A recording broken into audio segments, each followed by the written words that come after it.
Me llamo Juan Carlos Pardo, aunque ese nombre murió hace mucho tiempo. Enterrado bajo el alias que me gané a pulso y que ahora está impreso en mi expediente. El silencio. Tengo 41 años, pero mi reflejo en el acero pulido del lavamanos me muestra a un anciano. 9 de esos años los serví, si se le puede llamar así, en las filas del Cártel Jalisco Nueva Generación, escalando desde ser un simple gatillero hasta convertirme en jefe de plaza. Un señor feudal en un reino de sangre y polvo.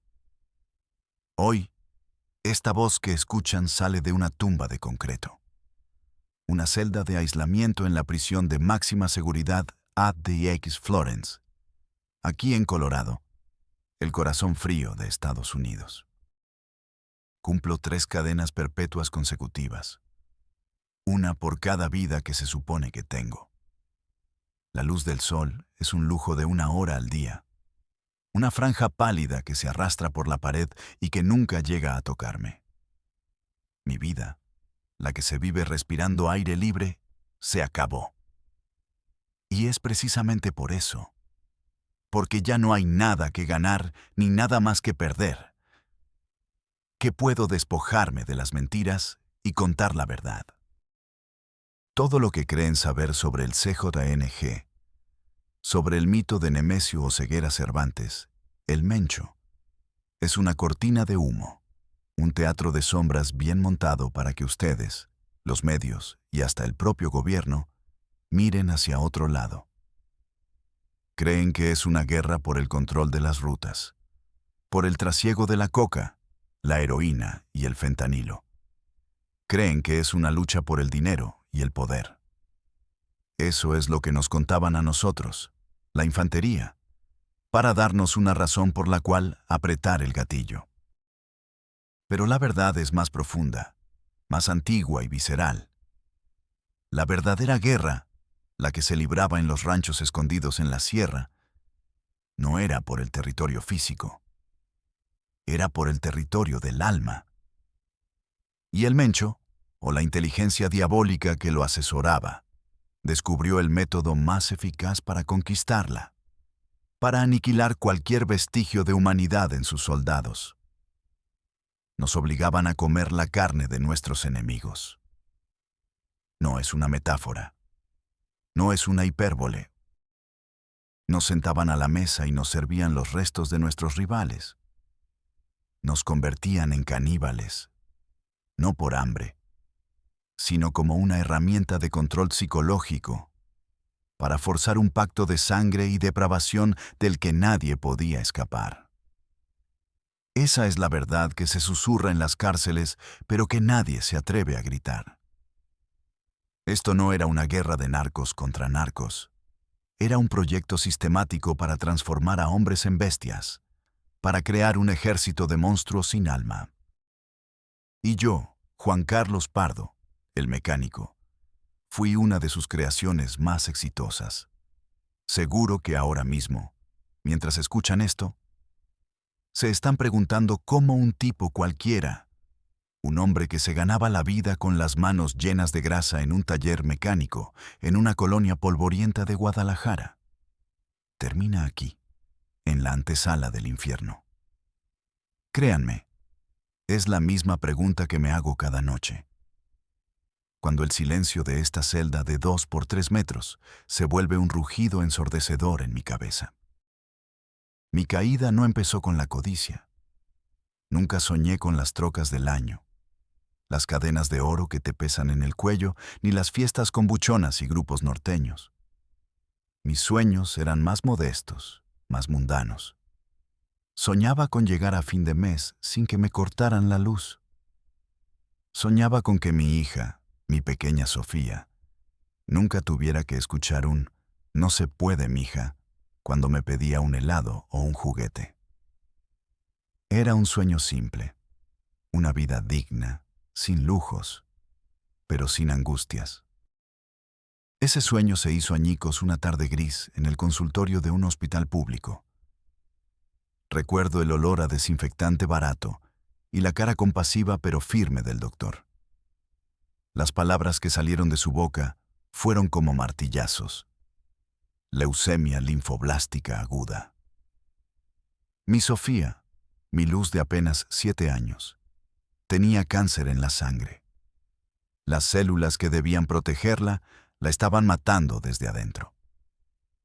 El doctor nos habló de una esperanza, un trasplante de médula, un procedimiento complejo y costoso. Pero el Seguro Popular, esa broma de mal gusto para los pobres, no lo cubría. En una clínica privada, el costo era una cifra astronómica, el equivalente a lo que yo podría ganar en 20, quizás 30 años, arreglando motores desvielados y cambiando balatas.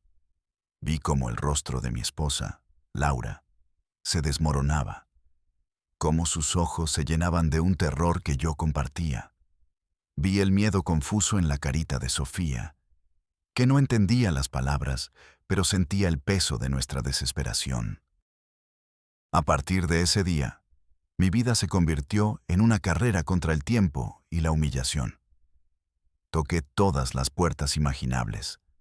Bancos que se reían de mi nómina, agiotistas que me pedían mi casa como garantía, la misma casa que apenas estábamos pagando. Vendí mi bochito, un modelo 78 que había restaurado con mis propias manos, pieza por pieza, y que era mi único orgullo. Le rogué a familiares que vivían al día, que me miraban con pena pero con los bolsillos vacíos. Cada no era un clavo más en el ataúd de mi esperanza. Mientras tanto, veía a mi hija debilitarse, su risa volverse un susurro, su piel perder el color. La desesperación es un ácido corrosivo.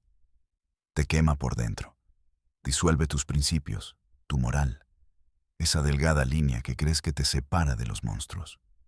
Te deja hueco, vacío, dispuesto a cualquier cosa.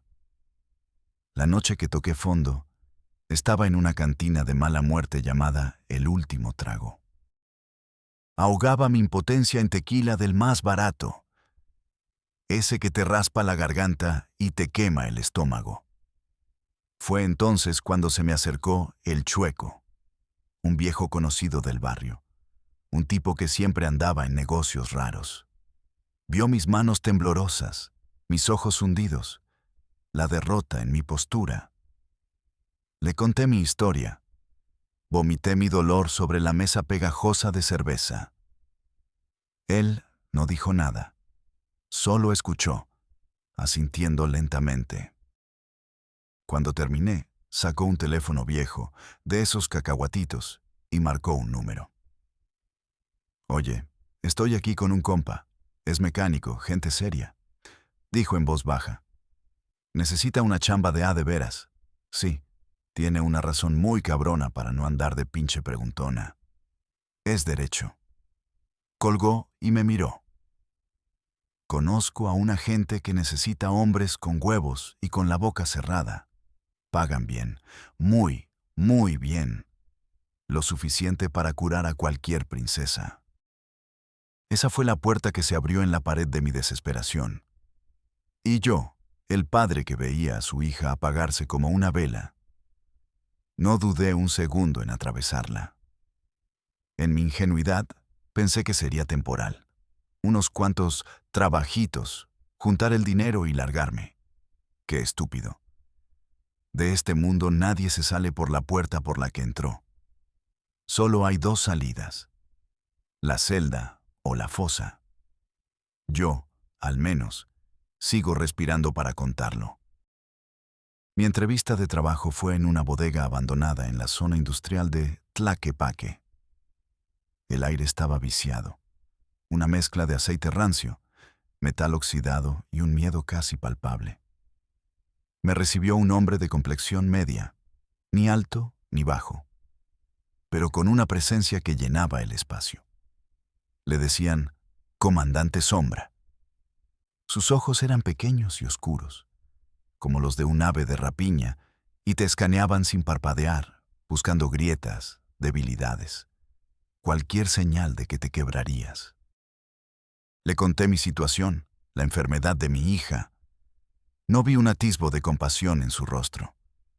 Mi dolor no le importaba. De hecho, parecía satisfacerle. Lo que le importaba era mi desesperación. Vio en mí a un hombre acorralado, a alguien que ya había perdido todo lo que importaba y que por lo tanto no tendría reparos en hacer lo que fuera necesario. Para ellos, un hombre sin nada que perder es el activo más valioso, el soldado perfecto. Mi prueba de fuego, mi bautizo, llegó apenas 3 días después. La orden fue lacónica, brutalmente simple. Vamos a limpiar una tiendita de los contras. Se referían a un punto de venta de droga de los caballeros templarios, que en aquel entonces todavía intentaban mantener un pie en Guadalajara. No iba a ser un tiroteo espectacular, iba a ser una ejecución. Éramos 4 en una Lobo Negra, sin placas, con los vidrios tan oscuros que el mundo exterior se veía como un anochecer permanente. Yo iba en la parte de atrás, apretando una R-15 que se sentía extrañamente pesado y antinatural en mis manos. Mis palmas, acostumbradas al tacto de las llaves de tuercas y los desarmadores, ahora sudaban sobre el polímero frío de una máquina diseñada para terminar vidas. Llegamos a una casucha miserable en una calle sin pavimentar, con un portón de lámina oxidada. El plan era rápido y silencioso. 2 de mis compañeros reventaron la puerta mientras un tercero vigilaba la calle, con el motor de la camioneta encendido. Mi tarea era asegurar la parte trasera. Escuché los gritos ahogados, el sonido sordo y húmedo de los culatazos contra la carne, y luego el arrastrar de cuerpos. Sacaron a 3 hombres al patio trasero, un pedazo de tierra apisonada lleno de basura. Estaban ensangrentados, con la cara hinchada, y los amarraron de las manos con cinchos de plástico. Los forzaron a arrodillarse. El comandante Sombra se acercó a mí. Su aliento olía a café y a cigarro. Señaló con la barbilla al tipo del medio. ¿Ves a ese pendejo? Es el que se cree el patrón de esta posilga. Es tuyo. El mundo se encogió. El único sonido era el martilleo de mi propio corazón en mis oídos, tan fuerte que temí que todos pudieran escucharlo. El hombre arrodillado levantó la vista. Sus ojos, llenos de terror y sangre, me suplicaban. Vi en él a un hombre, no a un contra. Quizás un padre, un hijo, un hermano. Pero entonces, superpuesta sobre su rostro, vi la imagen de mi Sofía, pálida y frágil en la cama del hospital, con las agujas de la quimioterapia clavadas en su bracito. La vida se redujo a una elección binaria y monstruosa. La vida de mi hija o la de este desconocido. Y para un padre, no hay elección. Levanté el rifle. El alza y el punto de mira temblaron frente a mi ojo. Apunté al centro de su frente. Contuve la respiración y apreté el gatillo. El estruendo me reventó los tímpanos y me dejó en un silencio absoluto por un instante. El retroceso del arma me golpeó el hombro como un puñetazo. El cuerpo del hombre se desplomó hacia adelante sin un solo espasmo, como un muñeco de trapo al que le cortan los hilos. No sentí nada, ni poder, ni remordimiento, ni náuseas, solo un vacío inmenso y helado, como si algo dentro de mí se hubiera apagado para siempre. El Sombra se acercó, me puso una mano pesada en el hombro y la apretó. «Tienes temple, mecánico», dijo con una media sonrisa. «No te tiembla el pulso. Vas a llegar lejos en esta empresa». Ese día, en ese patio trasero que olía a pólvora y a miedo, Juan Carlos Pardo murió, y en su lugar nació el silencio. La paga llegó esa misma noche. Un fajo de billetes de 500 tan grueso que apenas podía cerrarlo en mi puño. Olía a sucio, a sudor, y para mí, olía a pólvora y a muerte. Al día siguiente, hice el primer depósito en la clínica privada. Vi un destello de esperanza en los ojos de Laura por primera vez en meses. Ese destello fue suficiente para justificar lo que había hecho. Me bastó. Me convertí en la herramienta perfecta, eficiente, obediente y, sobre todo, callado. Nunca hacía preguntas, nunca ofrecía opiniones. Solo escuchaba la orden y la ejecutaba con una precisión fría, mecánica. Esa reputación me hizo escalar rápido. Dejé de ser el simple gatillero que iba en la parte de atrás de la camioneta. Empecé a planificar, a liderar. Me convertí en un hombre de confianza. Y fue en esa posición, más cerca del núcleo del poder, cuando tuve mi verdadera epifanía. El día que se me cayó la venda de los ojos y vi la verdadera cara del monstruo para el que trabajaba. Nos convocaron a una reunión de alto nivel en un rancho en las afueras de Tapalpa. Yo esperaba la típica casa de seguridad, funcional pero austera. Lo que encontré fue una hacienda de un lujo obsceno, que podría haber estado en la portada de una revista de arquitectura. Había caballerizas con caballos de pura sangre, un lago artificial y una colección de vehículos que incluía desde las típicas camionetas blindadas hasta un Lamborghini y un Ferrari, aparcados uno junto al otro. Pensé que la reunión sería con los jefes regionales, los comandantes de más alto rango. Y sí, allí estaban, bebiendo whisky Buchanan's en vasos de cristal cortado. Pero no eran los únicos. Poco después, vi llegar un convoy de Suburbans negras, último modelo, con vidrios tan oscuros que parecían agujeros en la realidad. No eran de la empresa. De ellas descendieron hombres en trajes italianos, con zapatos relucientes y portafolios de piel. Eran políticos, empresarios. Reconocí a uno de ellos al instante. Un secretario de gobierno del Estado. Un tipo que salía en las noticias todas las noches, hablando con el ceño fruncido sobre la lucha contra el crimen organizado. Lo vi abrazar a Don Armando, uno de nuestros jefes principales, como si fueran hermanos de toda la vida. Vi a un comandante de alto rango de la Policía Federal recibir un sobre Manila tan abultado que apenas podía cerrarlo, y asentir con una sonrisa servil. Se sentaron todos en la misma mesa de parota maciza, bajo una palapa enorme. Los narcos, los políticos, los policías, los empresarios. Bebieron el mismo tequila caro, se rieron de los mismos chistes vulgares y hablaron de negocios. Pero no hablaban de kilos de coca. Hablaban de porcentajes de obras públicas, de licitaciones amañadas, de limpiar el camino para las próximas elecciones, de calentar la plaza a un candidato de la oposición para que se retirara, de desviar fondos federales. En ese momento, fue como si me cayera un rayo. Toda la narrativa que nos habían vendido, la de nosotros contra el sistema, se derrumbó. No éramos enemigos del sistema. Éramos una parte integral y funcional de él. Éramos el brazo armado no oficial del poder político y económico, la mano sucia que hacía el trabajo que los hombres de traje no podían permitirse hacer a la luz del día, para luego salir en televisión condenando la violencia que ellos mismos ordenaban y financiaban. No éramos criminales luchando contra el gobierno. Éramos los perros de caza de una élite corrupta que controlaba el país. La sensación de desesperanza fue absoluta, un peso que me aplastó el pecho.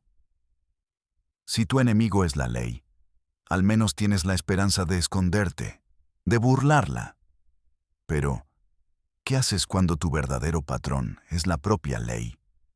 Entendí que no había escapatoria, que estaba atrapado en los engranajes de una maquinaria mucho más grande y siniestra de lo que jamás había imaginado. Yo era, y siempre sería, una pieza desechable. Mi reputación como el silencio se consolidó como una leyenda oscura dentro de la organización. Mi frialdad para ejecutar las órdenes más cabronas era mi mejor carta de presentación. Pronto me asignaron mi propia célula, un grupo de 20 hombres, la mayoría muchachos jóvenes de rancherías, tan perdidos y desesperados como yo lo estuve en mi momento. Me convertí en lo que más odiaba, el que ofrecía el veneno, el comandante que daba las órdenes que otros, con el estómago revuelto de miedo, ejecutaban. Mi especialidad se volvieron las operaciones quirúrgicas, trabajos que requerían más cerebro que plomo. Recuerdo un levantón a un empresario tequilero que se sentía muy influyente y se negaba a pagar la cuota. Lo estudiamos durante 2 semanas. Su rutina era un reloj. Lo sacamos de su oficina en el piso 15 de un edificio corporativo en Puerta de Hierro, a plena luz del día. Usamos uniformes falsos de una empresa de paquetería. Entramos, lo neutralizamos con una pistola de descargas, lo metimos en una caja grande de equipo de cómputo y salimos por el elevador de servicio. Sin un solo disparo, sin un solo testigo que pudiera describir algo útil. Al día siguiente, su familia pagó el triple de la cuota original. Otro trabajo fue una emboscada a un convoy de Los Viagras, que venía de Michoacán a disputarnos el control del sur de Jalisco. No era una pelea a campo abierto, fue una cacería. Durante semanas, mis halcones mapearon sus rutas. Descubrimos que siempre usaban un tramo de carretera rural, con poca señal de celular. Montamos el escenario perfecto. Simulamos un accidente con un camión de carga para bloquear el camino. Cuando su convoy se detuvo, mis hombres, apostados en las colinas a ambos lados, abrieron fuego con fusiles Barrett calibre .50. Los motores de sus camionetas blindadas explotaron. Fue una masacre. No dejamos a un solo cabrón vivo para que contara la historia. Cada operación exitosa significaba más dinero, más poder, más respeto del Señor de los Gallos. Y, paradójicamente, un vacío interior más grande. Con el dinero, mudé a mi familia a un fraccionamiento cerrado en Zapopan, con guardias de seguridad y cercas electrificadas. Una jaula de oro. Sofía estaba respondiendo bien al tratamiento. El trasplante había sido un éxito. A los ojos de Laura, yo era un héroe, un exitoso empresario que trabajaba en seguridad privada para ejecutivos y que tenía que viajar constantemente. Ella nunca preguntó los detalles. Creo que en el fondo de su corazón sabía que algo andaba muy mal, pero prefería la comodidad de la mentira a la devastación de la verdad. Era nuestro pacto no hablado. Yo vivía una esquizofrenia constante. De día era el comandante Silencio, un hombre cuya sola mención provocaba miedo, un estratega de la muerte. De noche era Juan Carlos, el papá que le leía cuentos de princesas a su hija antes de dormir, tratando de ocultar el olor a disolvente de armas en mis manos. Esa disonancia me estaba fracturando el alma.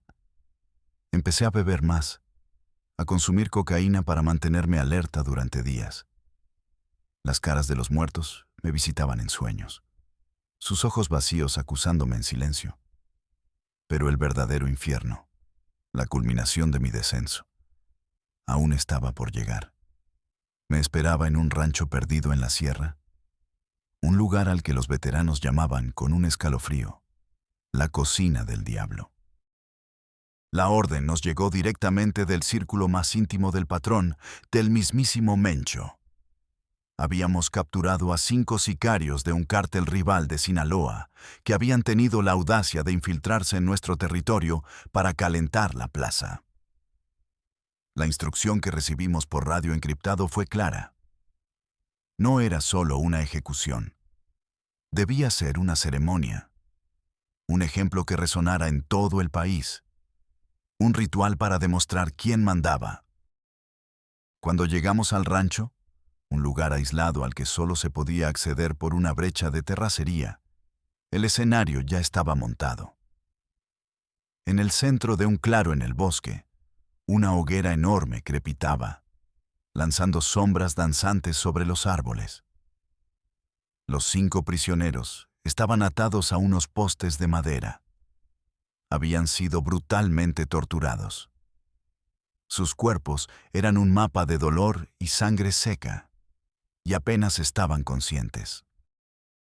Estábamos reunidos unos 30 hombres, los líderes de las células más importantes de la región, la élite de los sicarios del cártel. Un hombre al que llamaban el Apóstol, conocido por ser uno de los consejeros más cercanos y sádicos de Mencho, se paró frente a nosotros. Su voz no era la de un matón, era suave, casi mesiánica, lo que la hacía aún más aterradora. «Hermanos», comenzó, «el poder no solo se demuestra con plomo y plata. Ese es el poder de los débiles. El verdadero poder, el poder que perdura, es el que quiebra el espíritu del enemigo. Es consumir su fuerza, hacerla parte de la nuestra». Hizo una pausa, mirando a cada uno de nosotros a los ojos. «Hoy van a demostrar su lealtad no solo a la empresa, sino al nuevo orden que estamos construyendo. Van a honrar a nuestros hermanos caídos y van a infundir en el corazón de nuestros enemigos un miedo tan profundo que llegará hasta sus nietos». Lo que siguió fue una escena arrancada de las pesadillas más oscuras de la humanidad. 2 hombres con machetes se acercaron a los prisioneros. Uno a uno, los degollaron con una eficiencia de carnicero. Pero la barbarie no terminó ahí. Desmembraron los cuerpos, los corazones, los hígados y trozos de músculo de las piernas y los brazos fueron colocados en una parrilla sobre la hoguera. El olor que llenó el aire era una abominación, una mezcla dulzona y nauseabunda de carne quemada, grasa y muerte. El Apóstol se acercó a la parrilla. Tomó un trozo de corazón asado con la punta de un cuchillo. Lo levantó como si fuera una hostia sagrada y se lo comió lentamente, masticando con los ojos cerrados. Luego nos miró a todos, con los labios todavía brillantes de grasa. «Ahora ustedes», ordenó con su voz tranquila pero implacable, «cada uno de ustedes comerá. El que no come es un traidor, y el que es un traidor se une a ellos en el fuego». El silencio que cayó sobre el claro fue más pesado que una lápida. Nadie se movió. Vi el pánico puro en los ojos de hombres que habían matado a docenas sin pestañear. Hombres que habían disuelto cuerpos en ácido. Esto era diferente. Esto era una violación de la última frontera sagrada de la condición humana. Un veterano, un sicario de la vieja guardia que venía del cártel del Milenio, se dobló y vomitó violentamente a un lado. Sin cambiar de expresión, el Apóstol sacó su pistola con incrustaciones de oro y le disparó en la nuca. El cuerpo del veterano cayó junto a su propio vómito. ¿Alguien más con el estómago sensible?, preguntó el Apóstol al silencio. Ese fue el mensaje. No había opción. En una fila macabra, como condenados caminando hacia el patíbulo, nos acercamos uno por uno a la hoguera. A cada uno nos dieron un trozo de aquella carne. Recuerdo la textura en mi boca, fibrosa, dura. Recuerdo el sabor, un sabor metálico y ahumado que nunca, jamás podré olvidar. Un sabor que se grabó a fuego en mi memoria y envenenó mi alma para siempre. Tragué a la fuerza, luchando contra las arcadas que me subían por la garganta. Mientras masticaba, miraba los ojos de mis compañeros. Algunos lo hacían con una furia salvaje, con una especie de éxtasis depravado, como si realmente creyeran en la mierda del ritual. Otros, como yo, teníamos la mirada muerta, perdida en la distancia. Éramos autómatas cumpliendo una orden abominable. En ese momento entendí la genialidad diabólica de la estrategia. No se trataba de simple salvajismo. Era una herramienta de control psicológico de una eficacia brutal. Al obligarnos a cometer el acto más tabú, nos rompían por dentro. Nos despojaban de nuestra humanidad y nos convertían en cómplices de un acto tan depravado que ya no había vuelta atrás. ¿Cómo puedes volver a una vida normal después de eso? ¿Cómo puedes mirar a tus hijos a los ojos sin sentirte un monstruo? No puedes. Te atan a la organización con cadenas invisibles de vergüenza y horror. Te convierten en uno de ellos, para siempre. Desde esa noche, dejé de ser el silencio. Me convertí en una bestia que sabía a carne humana. Ese ritual infernal se repitió. No cada semana, pero sí con una frecuencia aterradora. Se convirtió en una especie de prueba de lealtad para los mandos. Un rito de iniciación para los nuevos reclutas que mostraban potencial. Cada vez era una tortura psicológica. Aprendí a disociarme, a enviar mi mente a otro lugar. Un lugar seguro en mis recuerdos. El día que le enseñé a Sofía a andar en bicicleta. El olor del taller de mi padre. Mientras tanto, mi cuerpo, el autómata, obedecía. Pero por dentro, cada bocado de esa carne me mataba un poco más, erosionando lo poco que quedaba de Juan Carlos Pardo. La gota que derramó el vaso, el instante preciso en que mi alma rota decidió que ya no podía más. Llegó una noche fría en un campamento de entrenamiento en la Sierra de Manantlán. Habíamos capturado a un par de halcones, vigías, que habían sido sorprendidos pasando información a un convoy de la Marina. Eran unos mocosos. El mayor no tendría más de 17 años, y el otro apenas era un niño de 15. Estaban flacos, muertos de miedo, llorando y mocos, jurando que los habían obligado a hablar, que los habían amenazado con matar a sus familias. Sabía que probablemente era verdad. La empresa recluta a la fuerza a muchos de esos niños en las rancherías, les dan un radio y 10,000 pesos al mes, y los convierten en carne de cañón. La orden del comandante a cargo, un sádico conocido como el Verdugo, fue la misma de siempre, el mismo ritual asqueroso. Pero esta vez fue diferente. Cuando me tocó mi turno de acercarme a la hoguera, vi el rostro del chico más joven, iluminado por las llamas. Tenía los mismos ojos grandes y asustados que mi sobrino. Era solo un niño. Me entregaron mi porción. La sostuve en mi mano temblorosa. La miré. Y simplemente no pude. Mi cuerpo, después de tanto tiempo de obediencia ciega, se rebeló. Todo el horror, toda la culpa y la vergüenza que había estado reprimiendo y tragando durante meses, explotó desde mis entrañas. Vomité violentamente, una arcada tras otra, hasta que sentí que se me desgarraba el esófago. No podía parar.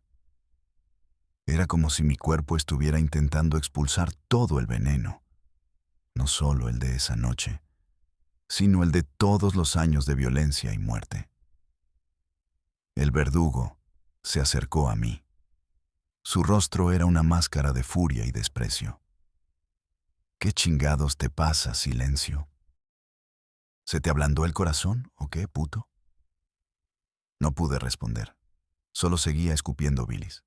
Sacó su pistola, una .38 Super con cachas de plata, y me la pegó en la sien. Sentí el metal frío contra mi piel sudorosa.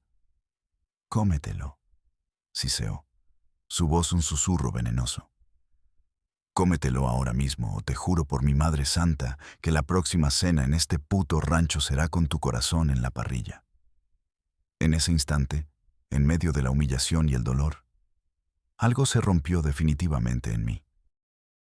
O quizás algo se reconstruyó. Levanté la vista del suelo y lo miré directamente a los ojos. Por primera vez en años, no había miedo en mi mirada, solo un odio puro y un cansancio infinito. «Mátame si quieres, cabrón», le dije, y mi propia voz sonó extraña, firme. «Pero no voy a volver a comer de esta mierda». Hubo un segundo de silencio total, tenso. El mundo contuvo la respiración. Esperaba el disparo. Cerré los ojos, extrañamente en paz, listo para que todo terminara. Pero el disparo no llegó. Escuché la risa seca y cruel de el verdugo. «No», dijo, bajando el arma. «Matarte aquí y ahora sería un regalo, un favor, y tú no te mereces favores. Vamos a ver qué opina el patrón de tu nueva actitud de señorita». Lo último que sentí fue un dolor explosivo en la parte posterior de mi cabeza cuando me golpeó con la culata de la pistola. Todo se volvió negro. En ese instante de oscuridad, supe que mi sentencia de muerte estaba firmada. En el cártel, la desobediencia es un pecado capital, y una desobediencia pública, un desafío frente a la tropa, era una afrenta que solo se pagaba con la tortura más lenta y la muerte más ejemplar. Ya no era un activo valioso, era un riesgo, un testigo peligroso que había demostrado tener un límite. Y en ese negocio, no se permiten los límites. Desperté en la oscuridad absoluta, con un dolor punzante en la cabeza. El aire olía a humedad, a sangre seca y a gasolina. Estaba en el maletero de un coche, atado de pies y manos con alambre de púas que se me clavaba en la piel con cada bache. Tenía un saco de arpillera en la cabeza que me dificultaba respirar. Podía sentir el movimiento errático del vehículo sobre un camino de tierra. Sabía exactamente a dónde me llevaban. Me llevaban a desaparecer, a una de las cientos de fosas clandestinas que habíamos sembrado por toda la sierra de Jalisco. El protocolo era siempre el mismo. Te torturaban durante horas o días para sacarte hasta el último gramo de información, real o imaginaria. Y luego te daban un tiro y te enterraban. Me iban a borrar del mapa. Mi única y remota esperanza era que mi familia estuviera a salvo. Semanas antes, sintiendo que la soga se apretaba alrededor de mi cuello, que mi propia paranoia y el alcohol me estaban haciendo cometer errores, había hecho algo impensable, una traición definitiva. A través de un abogado que lavaba dinero para nosotros, un tipo escurridizo y pragmático que jugaba para todos los bandos, había enviado un mensaje a la DEA. La oferta era simple. Les entregaría todo. Rutas de trasiego, nombres de los contactos políticos, ubicaciones de laboratorios de fentanilo, casas de seguridad, números de cuenta en paraísos fiscales. La jerarquía completa, desde los jefes de plaza hasta los comandantes de policía en la nómina. Todo a cambio de una sola cosa: que sacaran a Laura y a Sofía del país y las pusieran en el programa de protección de testigos, en un lugar donde el cártel jamás pudiera encontrarlas.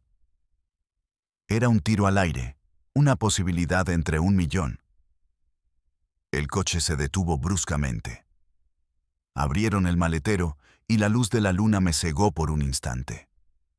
Me sacaron a rastras y me tiraron al suelo.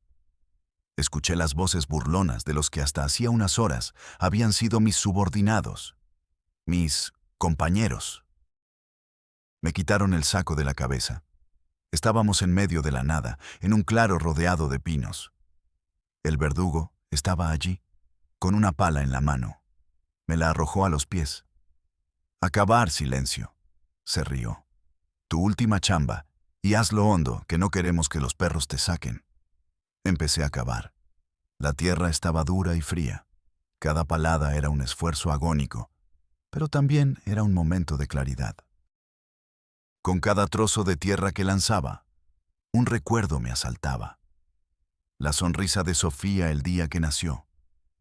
El olor del café que Laura me preparaba por las mañanas. El orgullo que sentí el día que abrí mi propio taller. Lloré, no de miedo a la muerte, sino de una rabia profunda por la vida que había desperdiciado, por el hombre que pude haber sido y que asesiné en aquel patio trasero. Y entonces, cuando el agujero ya me llegaba a la cintura y mis fuerzas se agotaban, escuché un sonido. Al principio débil, luego cada vez más fuerte. Un zumbido que desgarraba el silencio de la noche. Era el sonido de rotores de helicópteros, acercándose a toda velocidad. En un instante, el claro se inundó de luces cegadoras desde el cielo y de gritos metálicos a través de altavoces. «Aquí, Marina. Tírense al suelo, hijos de su puta madre». Un infierno de disparos se desató. Mis captores, tomados por completa sorpresa, respondieron al fuego de manera caótica. Vi a El Verdugo recibir una ráfaga en el pecho que lo levantó del suelo antes de caer como un saco de papas. Instintivamente, me tiré al fondo del agujero que yo mismo había cavado. Mi propia tumba convirtiéndose en mi trinchera, rezando para que una bala perdida no me encontrara. El tiroteo fue intenso, pero breve.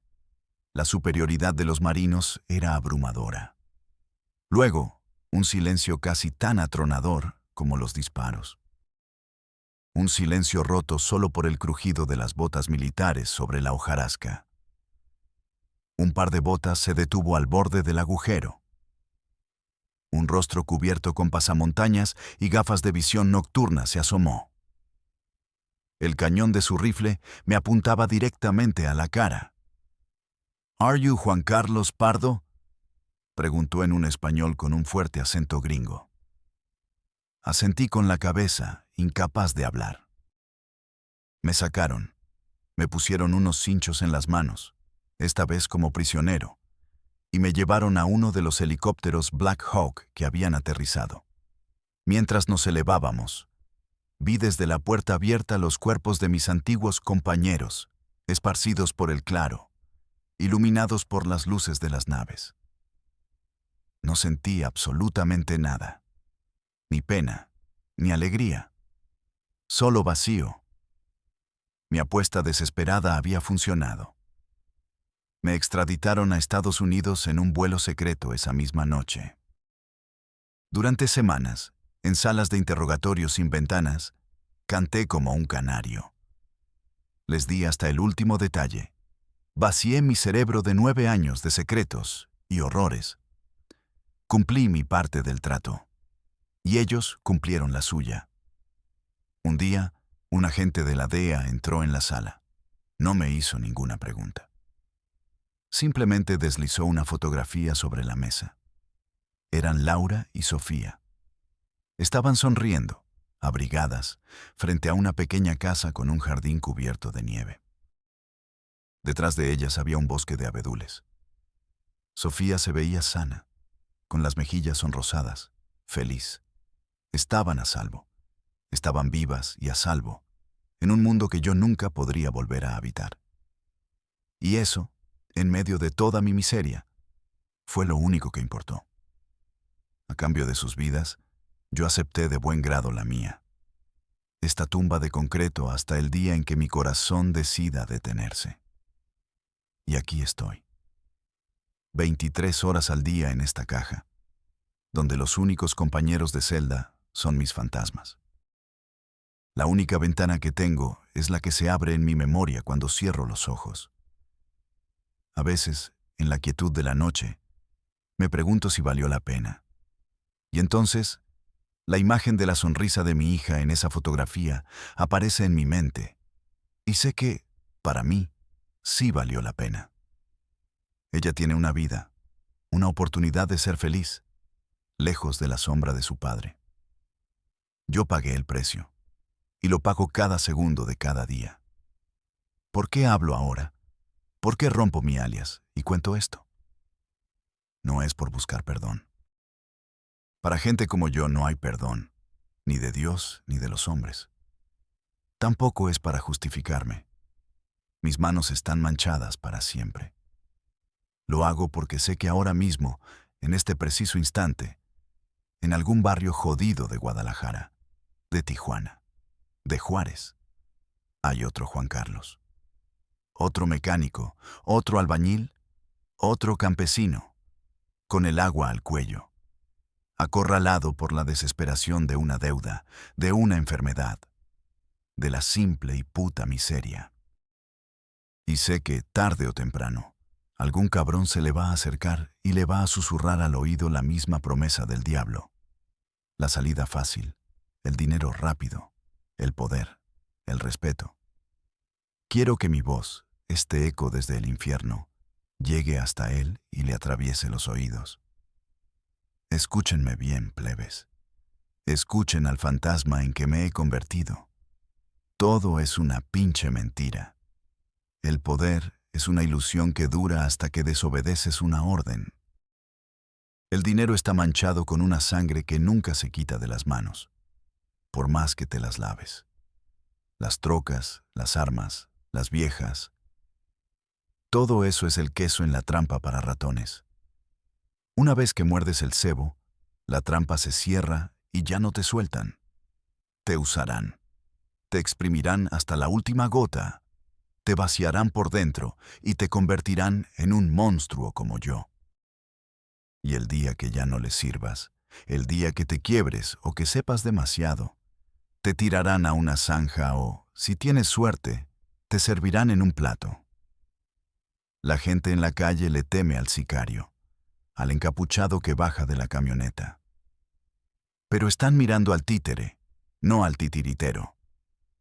Los verdaderos monstruos, los que diseñaron este infierno, no usan pasamontañas.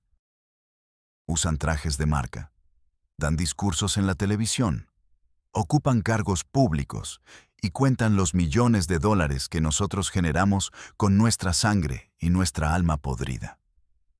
Nosotros solo somos la carne de cañón, los peones desechables en su juego de ajedrez macabro. Si esa vida de narco les parece atractiva, si todavía creen que ser un chingón es traer un cuerno de chivo, quiero que hagan una cosa por mí. Cierren los ojos e imaginen el sabor de la carne humana en su boca. Imaginen el terror constante de no saber si el que te abraza hoy será el que te dé un tiro en la nuca mañana. Desde esta tumba de concreto, les doy mi última palabra. Mi única verdad. No hay salida. No hay escape. Solo esta celda. O una zanja sin nombre en la sierra. Escojan.